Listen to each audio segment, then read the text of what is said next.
What? All right. This is Burn, Babylon Burn with Mud and Andy O. We're going to be discussing the Ukraine topic because it's fun. It's in the news. And both me and Andy O, or Andy O and I, to be grammatically correct, have different understandings of the knowledge. We'll also touch on Doge and the general progression of Maga. And Andy O is driving a truck right now. Yeah, what's going on, Mud? It's been a long time. It's funny.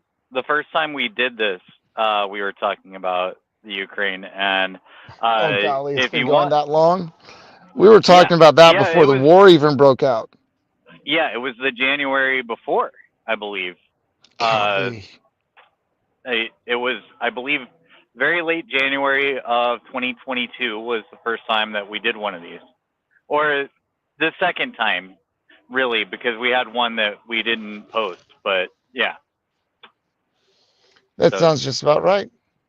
yeah, so that's Wow. funny. Okay. Yeah, that's going back in time, and yeah, haven't really done as many of these as we could have. Um, but No, I've I been felt really we put busy it with life, and indeed, it same sounds here. like you But have too. So yeah, well, I feel like we put our contribution in. Trump won. It happened. Maybe we returned 3 voters, but at least we yeah, turned 3 voters. yeah, and I've been pleasantly surprised. It seems all of the problems of his first term are generally taken care of. A lot of great stuff is happening, and I'm pretty stoked. I'm just like every time I hear somebody complain, I think about how much worse it would be if Brandon were still in charge, or if they had given the power to Kamala. Oh yeah, the cackling hyena. Pronounce her name correctly. uh, yeah, She's a cackling hyena. Come on, give me that one at least. That should. I yeah, got a little yeah, giggle. The cackling hyena is not in charge. Thank God. Thank God. Thank God. yeah. Oh, I, I, I can't believe that she was even in consideration. Um, but she got to the top of the list. For the sake of God. before November came, I was still thought that they might try to force her on us somehow. Because she shouldn't have been even in the vice president seat. Well, if So we go all the way back to Alex Jones's push on 2016, and that's right when you started noticing politics, isn't it? 2016, or was it uh, COVID when you started no, no, noticing? no, You no, no, started no, no. I noticing. was I noticed all the time. I just did not care You for. started paying attention in COVID, I believe.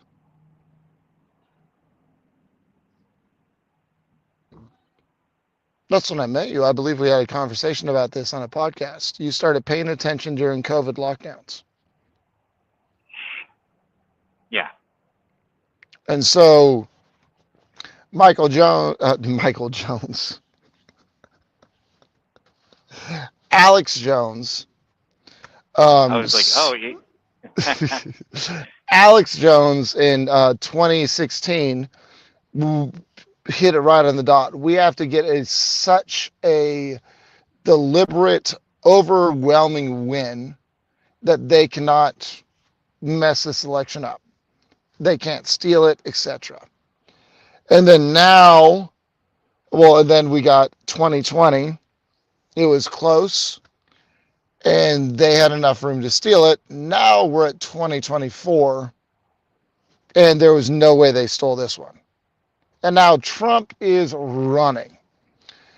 And so we're going to talk about the running. So which one do you want to hit first? Do you want to go with MAGA? Do you want to go with Doge? Or do you want to go with Ukraine?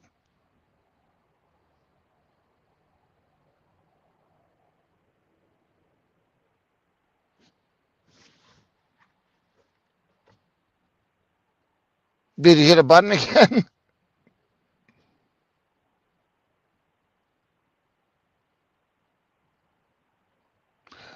Okay, we're gonna go with Doge first.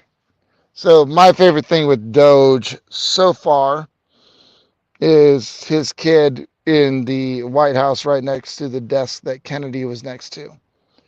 Um, just simply because of the fantastic video of his son telling "shut up" to a reporter. At one point, the reporter was asking either Trump or Musk a question, and Doge and Elon Musk's 4-year-old son basically looked over the reporter and said, "Shut up." I love that. It's like Elon